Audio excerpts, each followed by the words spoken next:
ছোট ছোট পাঙ্কু জাতি আছে, মুরং জাতি আছে, এদের প্রতিনিধি রাখতে চান না মানে সংবিধান আমাদের সংসদে? কেন তারা থাকবে না? তাদের কথা কি বলবে? তাদের বেতন ভাতা দিবেন? আমি আগেই বলছি, কোনো বেতন ভাতা দিবেন না।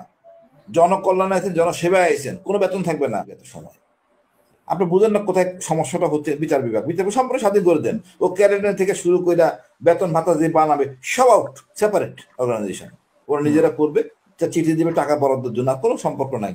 বিষয়টা পরিষ্কার, একটা সংস্কার চাইছি আমরা।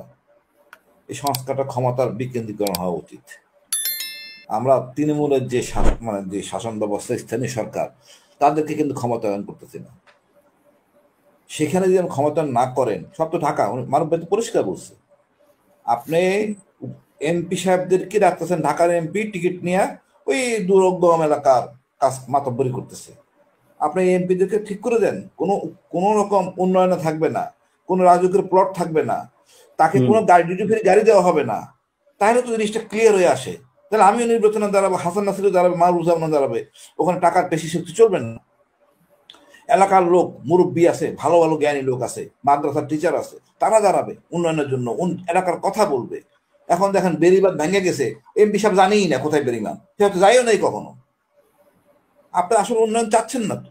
আপনার প্রেসিডেন্টের ক্ষমতা, প্রধানমন্ত্রীর ক্ষমতা, এটাকে ব্যালেন্স করেন। তারপর আগে যেটা দেখছিলাম সেটা উচিত না।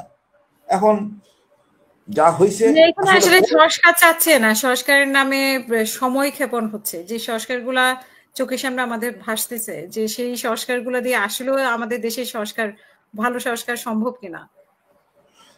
ভালো সংস্কার সম্ভব, কেন সম্ভব না? আপনি তো ওইখানে এসি রুমে বসে সংস্কার করতেছেন। আপনি ফুটপাতে আসেন, জনগণের সাথে আলোচনা করেন, ইয়াং ছেলেরা আছে, ওদের থেকে মতামত নেন, বস্তিতে বস্তিতে যান, কি দরকার। সব যদি একজনের কাছে ক্ষমতা থাকে, লাভটা কি? আমরা দেখছি হাতে না কি করছে। আমার কতটা সেটা না, কতটা আপনার ক্ষমতাটাকে বিকেন্দ্রীকরণ করেন, ছাত্রদের মধ্যে বন্টন করেন। তারপরে আপনি মনে করেন, এই যে মনে করেন যেটা বললাম, জনপ্রতিনিধি। আপনি তো এই আমাদের ছোট ছোট ট্রাইব আছে, ছোট ছোট পাঙ্কু জাতি আছে, মুরং জাতি আছে, এদের প্রতিনিধি রাখতে চান না মানে সংবিধান আমাদের সংসদে? কেন তারা থাকবে না? তাদের কথা কি বলবে? তাদের বেতন ভাতা দিবেন? আমি আগেই বলছি, কোনো বেতন ভাতা দিবেন না। জনকল্যাণে আছেন, জনসেবায় আছেন, কোনো বেতন থাকবে না। আমি মারুফ ভাই, খারাপ শুনলে বলি, আমি মন্ত্রী এমপি যারা হন বড় বড় পদের, এরা জনসেবা করতে আইছে, এদের কোনো বেতন ভাতা, কোনো সুযোগ সুবিধা থাকা দরকার নাই।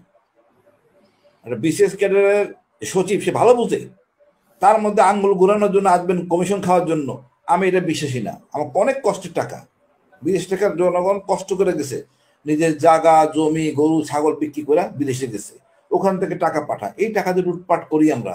এখনো আপা এই যে টাকা পাচারের কোনো আইন করেন নাই, কঠোর আইন। কেন? কষ্ট কোথায় করলে? তাহলে তো বুঝতাম এই যে টাকা পাচার হচ্ছে, এই সম্বন্ধে কিছু একটা কাজ করতে সরকার। স্বাধীন বিচার ব্যবস্থাটা করেন নাই যে ঠিক মতো কাজ করতে পারে, এখনো সেটা করেন নাই। তা আপনি তো আসলে করতে চাচ্ছেন না, সোজা কথা। আমিও ভাইয়ের সাথে একমত, 10 বছর না, আপনি 10 বছর লেখেন, 5 বছর লেখেন, বা 15 বছর, এটা কোনো কাজে লাগবে? ক্ষমতা গেলে আর যদি সেই 111-এর মতো যদি ক্ষমতায় আসে, সাথে নিয়ে সব পাল্টাই ফেলবে, আবার তো পাল্টাই ফেলবে, লাভটা কি হবে? সুতরাং আমরা নীতিগতভাবে একমত হই, দেশটাকে ভালো জায়গায় নিতে চাই, স্বৈরাচারী যাতে না হয় সেই জায়গায় আসি, এবং ক্ষমতা বিকেন্দ্রীকরণ করি। আপনি গণভোট নেন, এত তেলাতেলি করার কি আছে? এখন তো প্রশ্ন আছে, বিএনপিকে সুবিধা দিচ্ছি। আপনি গণভোট নেন, এত সুযোগ সুবিধা আছে আমাদের, যে না নেই, খালি খালি এখানে আসলে নিজের দায় ছাড়া কোনো মতো কাজটা সেরে দিয়ে আমি প্লেনে করে চলে যাবো বিদেশে, এইটা আসলে আমি নীতিগতভাবে একমত না। জনকল্যাণের কথা বলতে হবে। মানে আপনার কি মনে হচ্ছে যে এই যে 10 মাস পার হলো, আমরা কিন্তু কোনো রেজাল্ট, ঐক্যমতের ব্যাপারে কিন্তু আমরা সেভাবে ঐক্যমত দেখতে পাইনি এখনো। একটা হলো তো, আর ওইভাবে রাজনীতি মানে বিভিন্ন দলের মধ্যে ঐক্যমত সম্ভব কিনা, সেটাই তো বড় প্রশ্ন।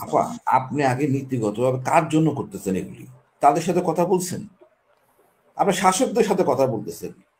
আমরা যারা আমরা শাসিত হই, জনগণ, তাদের সাথে কথা বলেন। আপনি ডাকেন সবাইকে চিনমৈত্রীতে, আচ্ছা ওখানে এসি রুম পাচ্ছেন, আপনি শরৎ উদ্যানে, ওখান থেকে নেন, জেলায় জেলায় যান, তারা কি চায়, প্রেস ক্লাবে কথা বলেন। তা তো করেন নাই। ঢাকা থেকে কেউ লড়বে না, আরে আশ্চর্য। আমার তো ঢাকা শহরটা ছাড়েন, ওনাদের পাঠান প্রতিটা জেলায় জেলায়, সব সম্ভব। কত মানে আপনি মানে না, সিস্টেম ওনারা তো আছে বলেন ছাত্র। যে হাসিন ভাই, ওনারা বলেন যে তারা ইন্টারনেটে দিয়ে রেখেছিলেন মানুষের মতামতের জন্য। আমার আসলে কিছু বলার নাই আসলে, এত সময় নেওয়ার কথা না তো আপা, কেন নেবে এত সময়?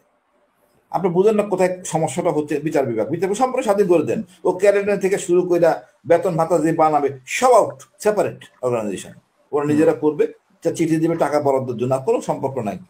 আমি সেটা তো করতেছেন না। আমরা রাষ্ট্রের ক্ষেত্রে কি চাই মারুফ ভাই? একটা ভালো বিচার চাই, আর চাই একটা ভালো পুলিশ। অন্তত সেবা না করুক বাবা, তো জুলুম করিস না।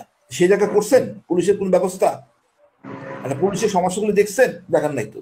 তারপরে পুলিশ দিয়ে তো সেই লাঠিয়াল হয়, পুলিশকে তারা লাঠিয়াল বানায়, পুলিশকে সংস্থা করে সুন্দর পুলিশে তো করে। ড্রেস চেঞ্জ করছে, এসে তো ড্রেস চেঞ্জ, পোশাক চেঞ্জ। এইটাই তো সমস্যা। আপনার সমস্যা ড্রেস চেঞ্জ করলেন, বিডিআর এর নাম চেঞ্জ করলেন, এগুলি আসলে ভাওতাবাজি, এগুলি ভাওতাবাজি। আপনি আবার এই পুলিশকে নোংরা করবেন। আসলে সত্যিকারই সমস্যাটা আপনি উপলব্ধি করতে পারতেছেন না। পুলিশের সমস্যার জন্য কথা বলবেন আইজিপির সাথে, পুলিশ অফিসারের সাথে, যার কোনো সমস্যা নাই। আপনার কথা বলেন সাব ইন্সপেক্টরের সাথে, কনস্টেবলের সাথে, আসল সমস্যাটা পাবেন। সমস্যাটা কোন জায়গায়? আর কি বলবো আপা, অনেক বেশি বলবো। অনেক অনেক